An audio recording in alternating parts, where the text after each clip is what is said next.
2 minutes, me and housing. I am Rafael Mandelman, running in District 8.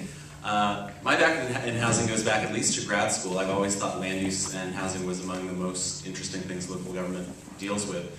For the last 10 years, I've been a lawyer representing local governments and affordable housing developers around the Bay Area, and in that capacity, I've worked with some of the folks in this room to help build thousands of units of affordable housing around the Bay Area to revitalize declining commercial areas.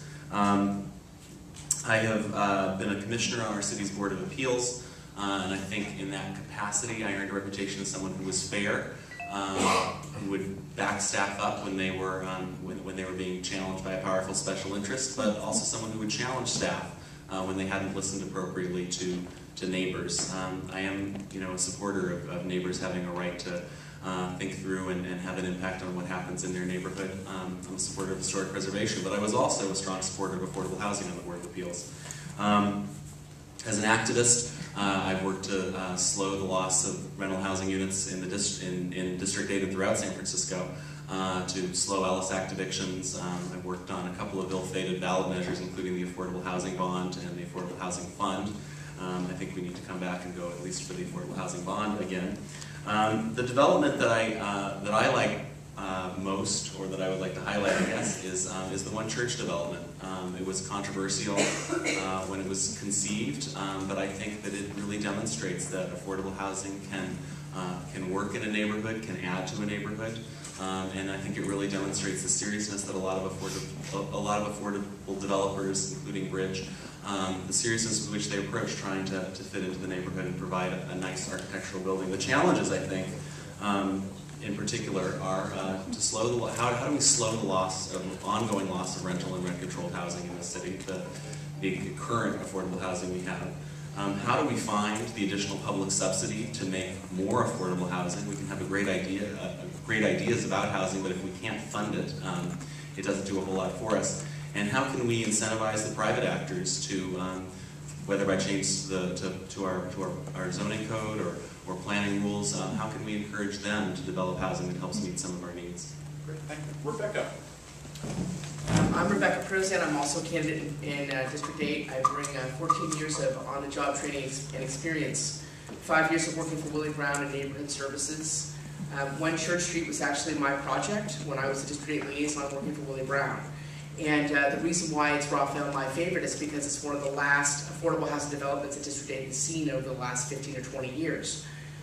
It was 110 units, I believe currently. 10 of those are for HIV and AIDS positive people, and I was happy to help orchestrate that, working with the Redevelopment Commission, Bridge Housing, the neighbors, et cetera, et cetera.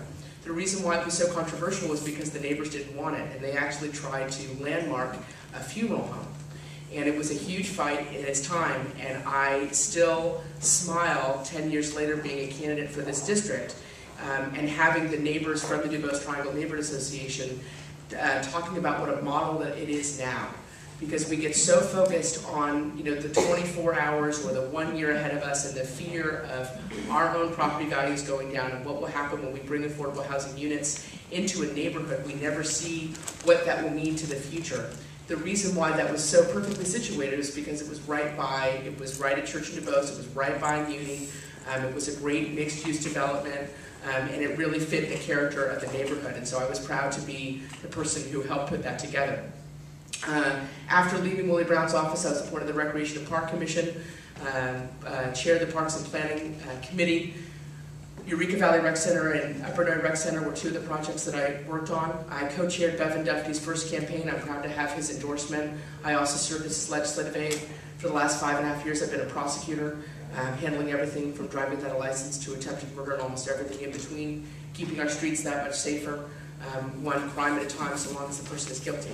I am running because San Francisco needs leadership. There's a $700 million deficit, and when Tim's question is, what kind of housing do you see in San Francisco and how are we going to develop it, we always have to remember that with that deficit, that's going to be a huge gap for us to fill in order to get there. My idea for housing, though, there are 1,100 foreclosed properties in San Francisco. All of you know what fights we have whenever we try to bring a development in. How is it going to change the neighborhood? What's it going to do?